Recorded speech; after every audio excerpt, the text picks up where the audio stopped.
everybody, another guest for you. I know you guys love it when I have guests. This time I'm really excited because he's an old friend of mine, Bruce Naylor, aka the FrugalTech. Hey Bruce, how you doing? I'm doing great. How are you, man? I'm really good, dude. I'm stoked to have you on because I haven't talked to you in a long time, and two, It's been a long time. It has been, and two, I want to get to the bottom of some stuff that has interested me, and I've never taken the time to ask you about. So I'm excited about. No, it's minor, dude. It's minor, and I'm glad you have the shirt on because it's part of my question. Yeah. It's the only shirt I own. Yeah, that's good. First of all, why don't you do me a favor and tell everybody that's watching that's not, doesn't know who you are, what it is you do, and how I know you, and what it is you do, and etc. Okay. Well, gosh, I have a small business where I resell network security software. And a few years back, I decided to try my hand at, creating YouTube videos. And then that kind of moved on to doing a live stream. And I actually invited you to be on my show. I guess it's been a couple of years ago now since you were on. And we had such a great time. It was a lot of fun. And but I actually do YouTube videos mostly now. And I talk about what I think might be important to people that really use their computers for a living in one way or another. They're actually using them to make money, whether they're running a business with one or they're in the business of managing them, that kind of thing. So that's kind of my niche that I do out there. So okay. So I want to talk about all this stuff. One, I know you from streaming online. We sort of kind of met through a group of people, kind of were doing it at the same time. I have since stopped. I've sort of tried, I'm constantly been on this whole idea of trying to get better and do things differently or whatever, and I sort of hit this wall where I decided that it wasn't right for me to keep streaming live like I was. I know that you used to do it a lot. I know you reached a point where you slowed down, and I know, is it that you're still doing it? No, I don't live stream anymore. Okay. Well, let me ask you. I've talked about my reasoning a lot on my show, why I stopped, because it was sort of a big deal to a lot of people, and I had to explain myself a lot. Like, there was like a month where I felt like I had to explain every show why. Mm-hmm. What was it about streaming that made you stop doing that? Well, first, when you do a live stream, you are committing yourself, to being there at a certain exact time every week or however you're going to broadcast. And for me, it always seemed like some big conflict would come up and that kind of thing. And then also, it was hard to focus on the material while trying to chat with people in the chat room and keep all that going at the same time. And I think in my case, I've been a YouTube partner for a couple years, and I do actually pretty well with my videos. I got like 406 videos on YouTube. And so I've already got a lot of subscribers on YouTube. It just seems to me that's video on the web for a lot of people. That's where they go. And I really think it's hard to get discovered when you're live streaming. It's really, really difficult. And you spend a lot of money on cameras and the software and all this stuff to do a live stream. When I get a lot more views and also the social aspect of it is that I can respond to people's questions, so forth, on YouTube comments at my leisure rather than right there. I just felt like there was this constant push to try to entertain these people in the chat room all the time, and maybe I'm just not wired that way. I don't know. No, I think that's how it works. I think that's the downfall of the live stream, is having to entertain the crowd as well as put on your show. And that was one of my main things, is once I realized that maybe I wasn't entertaining well enough or whatever, that it was better to focus on the actual product than that. So things are better for you not doing the live stream, obviously? Oh, yeah, because I was doing, when I started the thing, I was doing like an hour show. And there was a lot of filler material in there, and as I said, entertaining people and all that sort of thing. But when you do specifically for YouTube, you're not going to get away with an hour show. We're talking 5-10 minute type of thing. That's what you're going to get there. So now I just try to stick around 10 minutes. I hit a couple topics, and then we'll talk about something else the next episode, and do it that way. And that seems, I've got a little bit of flack over that, that they're too short. But for the most part, the retention, I look at what's called YouTube Analytics, and I can see that the audience retention is, awesome when you're around that 10-minute mark or so. Yeah, a 30-minute video. How many people sit through a 30-minute YouTube video? They just don't. Yeah. I don't. Yeah, I don't. So I'll tell you the truth. I'm not big into the YouTube. With the way my show works, I can't really do it because of music, and you're dealing with that kind of drama with them. But yeah, I've never, I sort of don't really use that as my go-to. But I get how that works for people. I think it's cool. A lot of people do it. Yeah. Well, yeah, because I don't.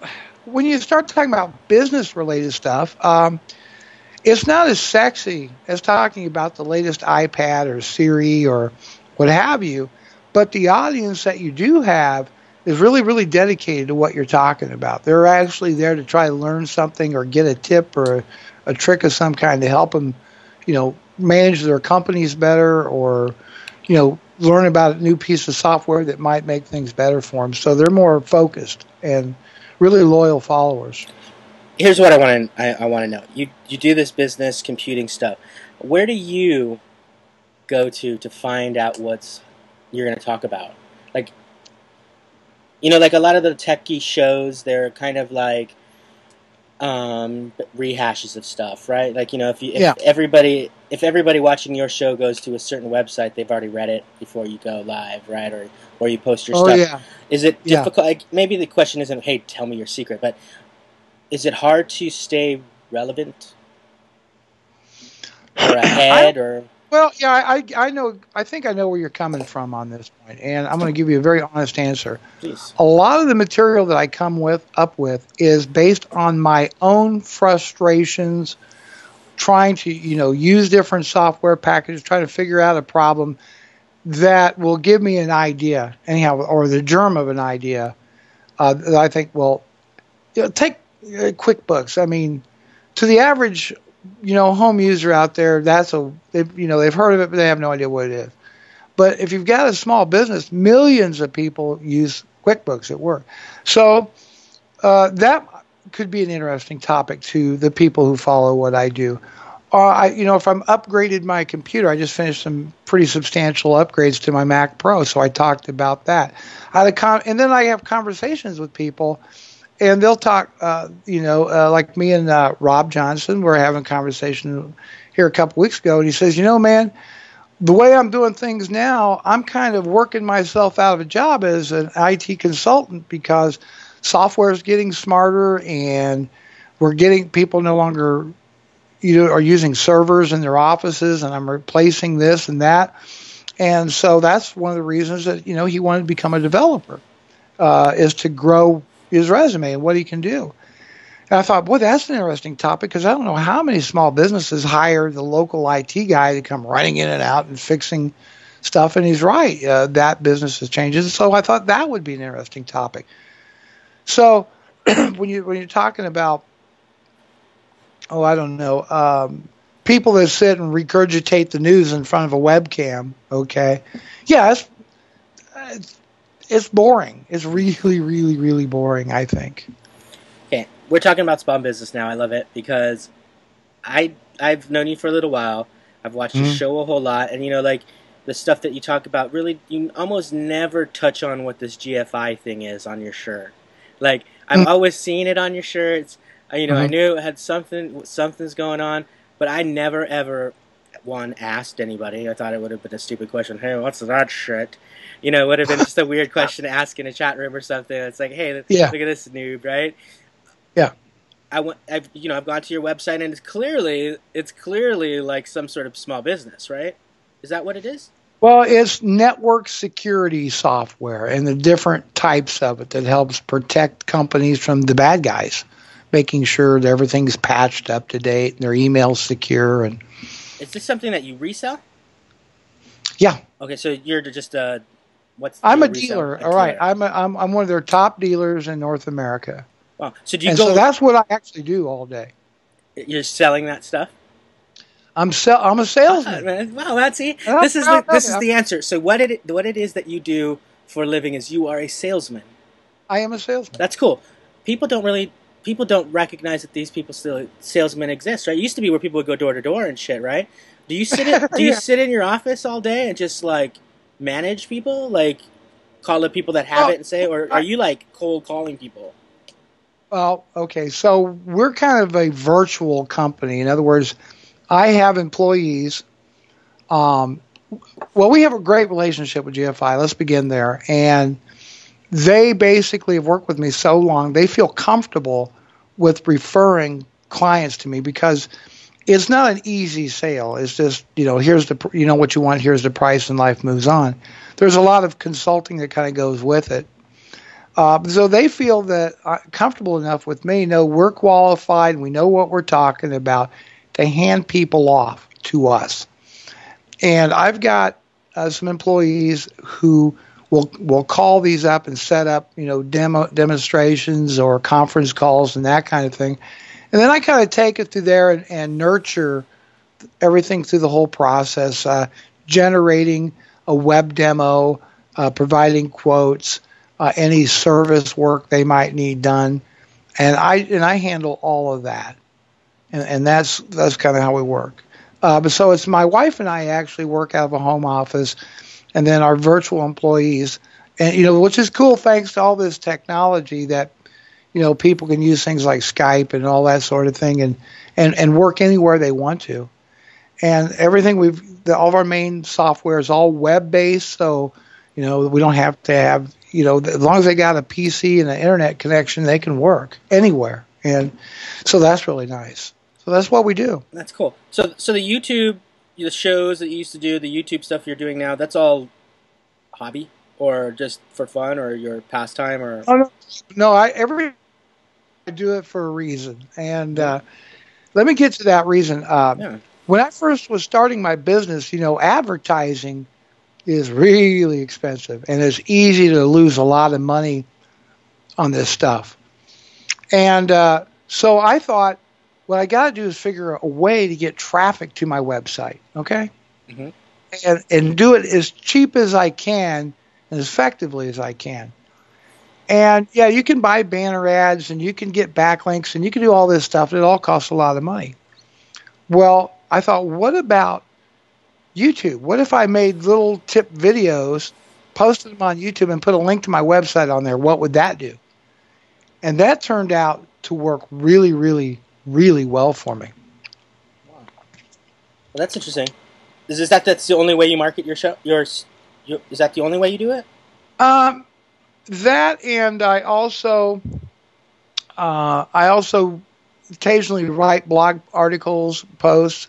I do use Twitter to a degree. I also use LinkedIn. Okay, and that's kind of the dominant social media platform for business people. Fuck, I'll tell you what. I have been told I get all the time. I don't know why. I get all the time the email. So and so is requesting to be contact with you on LinkedIn. One, I don't remember making a LinkedIn thing, and every time I see them, I just delete it and I say to myself, "Fuck, I don't need LinkedIn for anything. Like I don't see myself using it." But you're saying that it's like the place to go. Oh, it's the best. Yeah, because if you're not real familiar with LinkedIn, no, not at all. I don't even remember making LinkedIn. What LinkedIn does is allow you to connect with your peers, whatever business you're in, and then you can get introduced to their connections through LinkedIn. So you have this whole 6 degrees of separation thing. And so maybe I want to be introduced to, or maybe I've got a contact in LinkedIn who's, say, a vice president of a bank. Mm-hmm. And I've been trying to talk to this one fellow. Maybe they're connected. This one person I want to talk to, I can talk to my connection and say, would you introduce me to this person? And they'll set it up. And then if I'm looking for a person with a certain skill set, you can also locate them on LinkedIn and get questions answered and all that. So it's a valuable tool. Valuable. I need to get into that then, because I don't even remember doing it, but people tell me all the time, like, oh, dude, you got to get on that. I talk about it, and they're like, do it. Yeah. I need to do that. I see a lot of... Your mic is totally just went out. Oh, hello. Oh, there you go. You there? Yeah, I'm here. Yeah, it keeps cutting in and out. Oh, I'll tell you what, let me hang up and call you right back? Yeah, no problem. Okay. Hello. Hey. Yeah, no problem. All right, it is recording. Okay. The noises. I think maybe it's just a Skype thing. That's no big deal. This happens all the time. It's Skype, man. It does. Yeah. But yeah, LinkedIn has really, really been cool for me, and that's a great way to market it. So not only market, but get to meet people that you wouldn't normally get to talk to. That's cool. So, yeah, I'm gonna have to check into that. So, what is new with you? Like I said, I haven't talked to you in a pretty long time. Okay. And so, what's new in your world? Oh wow. Well, I work a lot, Yeah. so. Mostly a lot of stuff new with me is just, business stuff that I am doing. I did stop live streaming. I am concentrating more on the YouTube videos. I enjoy your show. Occasionally I'll go to your blog site and watch a little bit of what you do, which is kind of fun. I mentioned oldies but goodies, Uh-huh. And, we've lost a couple big-time stars from my era. Donna Summers, just died. Yeah, Whitney Houston's gone. Robin peace. Gibb has died. And these were all, major stars in the day. Yeah. And I'm, it's kind of sad, really. I was 6 years old, and my mom and dad dragged me to see Donna Summers. Oh, she was so cool. She's and beautiful. She's sort of like set where I am today, I think. Like, she was sort of the catalyst for a lot of stuff in my life. Kind of sad that she died. What are you gonna be up to next? I mean, you're doing this YouTube stuff. Where do you go from here? Yeah, that's a great question, and man, I wish I had an easy answer. Well, I'm going to try writing more blog articles. Number one, because I kind of am a writer by training years and years ago. But I just kind of lack the discipline to make myself sit down and do it. But I'm going to do that. I'm going to concentrate on that. More refining on the YouTube stuff. And just work on growing my company. Now, that is... And you got to remember, this is what really takes up most of my time is running the business and growing my business. And so that's what I'm really concentrating on right now. And I'm working on becoming a distributor for a number of companies, just not GFI, but doing other stuff as well. So that's all in the pipeline. And we just got done redesigning our website. I'm not probably that. I don't do a lot of wild stuff, but we're going to try to get some traveling done in this summer as well. I'd like to do some traveling. Yeah, me too. You just brought up your website. I'm sort of I've been doing this for like 4 years, and I'm about to be 4 years old doing this like continuously every week, and I'm starting to get to the point where I feel like I have a plan. I definitely have a plan on how I'm doing it, and it's all kind of coming together. It's been together for a long time, and I'm at the point now where I've decided I need to start driving people to my website. You have a website. And I've now started, blogging every day, like, trying to blog every day to just keep something new on the blog. Mm-hmm. You got any tips for me on how to get people to my website? Well, I tell you, first off, I took a look. You've got a lot of followers on Twitter, and that's amazing. That's my part of the plan, dude. Yeah, and you're doing an incredible job with it, you know. And you know, anytime you reference links to your website in a tweet, that's a good thing. Maybe, I don't know. Maybe if you would take just a little clips from the best of part of a show and post that to YouTube with a link to your website, just give people enough taste of what you do, right, like outtakes or best of or whatever, a little 5-minute clip. That probably drives some traffic to your site.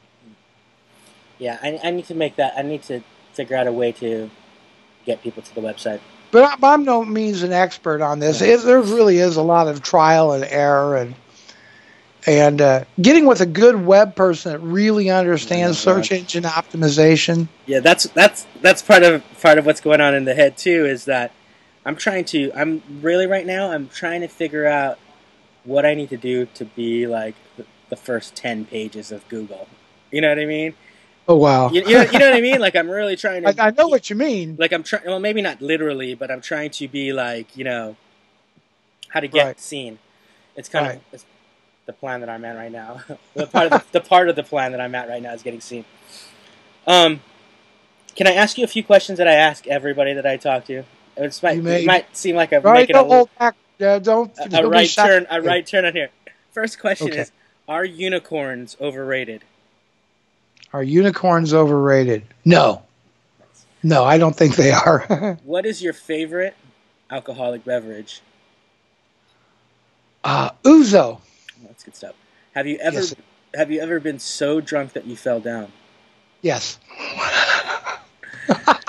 Other than cheese, what is your favorite topping on pizza? If you had one other than cheese.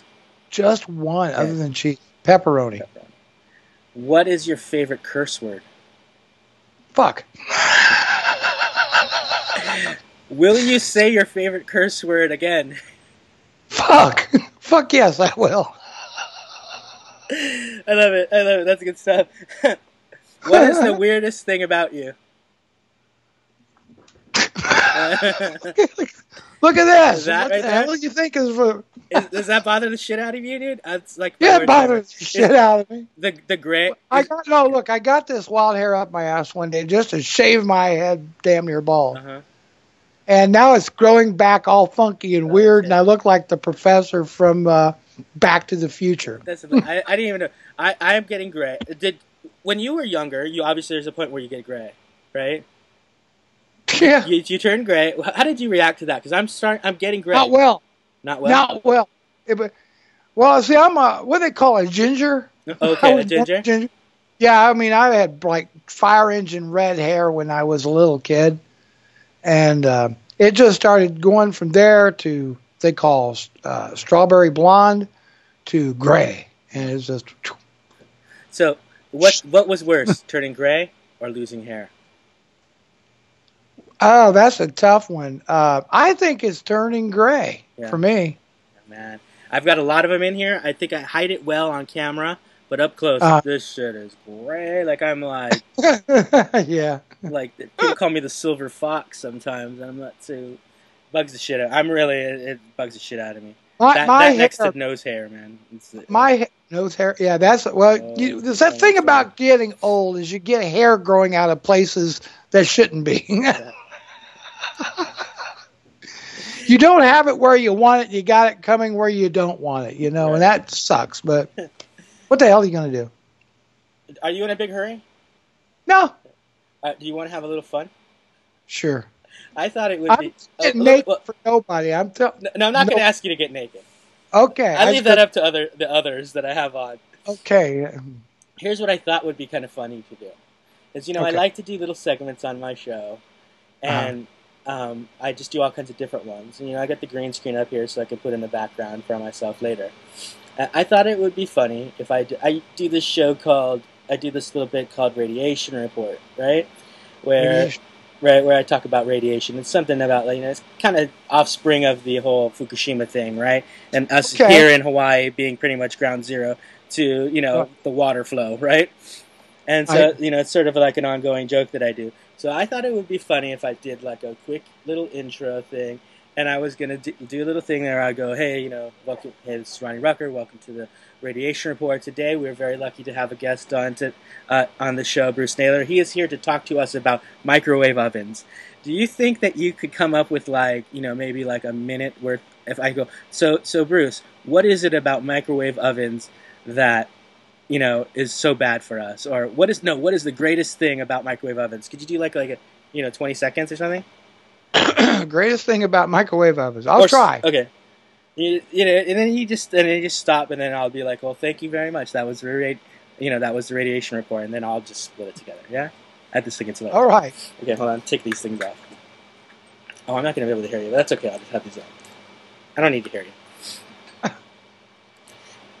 Hello, everybody. My name's Ronnie Rucker, and welcome to the Radiation Report. Today, we're very lucky to have Bruce Naylor on the show, an expert in microwave ovens. Today, he's going to tell us what the greatest thing about microwave ovens is. Bruce? I hate trying to eat something that's frozen. I hate it. My wife makes the best cheesecake in the world, but when I reach a piece of it, it's frozen solid. My microwave can thaw that sucker out, and it's a great way to get rid of unwanted pets. It's to use your microwave oven right there. Them little critters just cook right away. I love it. And if I don't like somebody I'm talking to on my cell phone, it will disconnect the call. What more can you ask for out of a microwave oven? Back to you, Ronnie. Thank you, Bruce. That was awesome. That was the Radiation Report. See, that's perfect. I didn't hear a word you said, but I think it's going to be good. I like to throw those little things in there. Well, I mentioned this a great way to get rid of unwanted pets. Oh, perfect. That's perfect. I can't wait to splice that together for the show. I'm probably going to get hate mail on that, but okay. I get enough. Oh, dude, I get it. I've reached the pinnacle. You know how I put my show on the TV, right? Here in Hawaii? Yeah. And I've reached the point where I go in to turn in my show, and they give me this long list of people that call into the TV show or TV station to complain about my show. Really? Yeah. It's awesome. That means you're doing something right. Right, dude. It's so fucking rad. I have to put disclaimers and stuff in my show to avoid getting in trouble. As long as I have disclaimers, then a lot of the complaints are kind of null. But anyway, is there anything you want to talk about, get out there, to promote before I let you go? Yeah, I wouldn't mind just mentioning my YouTube channel, please, and Twitter, and that'd be fine. Where can we do that now? Yeah. Where can people find you, Bruce? People can find me on YouTube. It's YouTube. I'm FrugalTech, FrugalTech, and you can also follow me on Twitter, FrugalTech on Twitter. And we'll try to save you money. Remember, if it's in your shop, not making you money or saving you money, get it out of there. Check out FrugalTech. Nice. Now, will you cut me a bumper hey, this is Bruce Naylor, or hey, this is Bruce, FrugalTech, whatever you want to say? You're watching Beneath Everything with Ronnie Rucker? Absolutely. Right? Hi, this is Bruce Naylor, the FrugalTech, and you're watching Beneath Everything with Ronnie Rucker. Watch it.